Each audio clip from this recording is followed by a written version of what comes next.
చాముండేశ్వరి దేవాలయం కర్ణాటక రాష్ట్రంలో మైసూరు జిల్లాలోని మైసూరు ప్యాలెస్కి 13 కిలోమీటర్ల దూరంలో ఉన్నటువంటి చాముండేశ్వరి కొండపై నెలకొని ఉంది. మైసూరు మహారాజులు చాలా సంవత్సరాలుగా ఈ దేవతను పూజిస్తూ ఈ దేవతను తమ కులదేవతగా ఆరాధిస్తూ ఉండేవారు. దసరా సమయంలో జరిగే దేవీ నవరాత్రుల్లో ఈ ఆలయం మరియు మైసూరు నగరం చాలా అందంగా ముస్తాబై ఉంటుంది. మీరు ఎప్పుడైనా మైసూరును సందర్శించాలనుకుంటే లేదా చాముండేశ్వరి దేవాలయానికి వెళ్ళాలనుకుంటే దసరా సమయంలో వెళ్ళండి.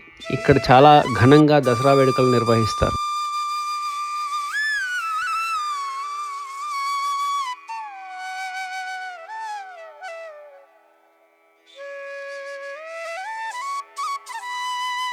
ఈ ఆలయం వద్ద అనేక నంది చిత్రాలు ఉన్నాయి. కొండ మీద 800 మెట్ల వద్ద ఒక చిన్న శివాలయం ముందు ఒక పెద్ద నల్లరాతి విగ్రహం ఉంది.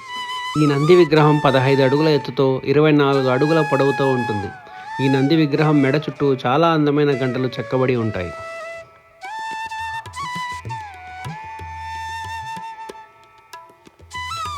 నవరాత్రి 7వ రోజున చాముండీదేవి ఆలయానికి సకల ఆభరణాలను తీసుకురావడం జరుగుతుంది. ఆ రోజు రాత్రి నుండి 12 రోజులు అన్ని ఆభరణాలు దేవికి అలంకరిస్తారు. దసరా పండుగ ముగిసిన కొద్ది రోజులకు ఆభరణాలను మళ్ళీ ఖజానాకు తరలిస్తారు. చాముండీదేవికి ధరింపజేసే ఆభరణాల్లో కొన్ని శ్రీ సంకట్ దత్ నరసింహరాజా ఒడియార్ తన వద్ద ఉంచుకొని వీటిని దసరా సందర్భంగా దేవస్థానానికి సమర్పిస్తూ రావడం అనాది నుంచి వస్తున్న ఆనవాయితీ. దేవికి సమర్పించిన ఆభరణాల ఖరీదు ఎంత అనేది నిర్ధారించడం ఎప్పటికీ సాధ్యం కాలేదు. ముమ్మడి కృష్ణరాజు ఒడియార్ కాలంలో దీన్ని ఖరీదు తెలుసుకోవడానికి ప్రయత్నాలు జరిగాయి. బెంగళూరులో ప్రసిద్ధ వజ్ర వ్యాపారి చెప్పిన దాన్ని బట్టి మైసూరు నగరాన్ని 2 సార్లు వేలం వేస్తే ఎంత డబ్బు వస్తుందో ఆ మాత్రం డబ్బు కూడా ఈ హారానికి సరిపోదని అభిప్రాయపడ్డారు.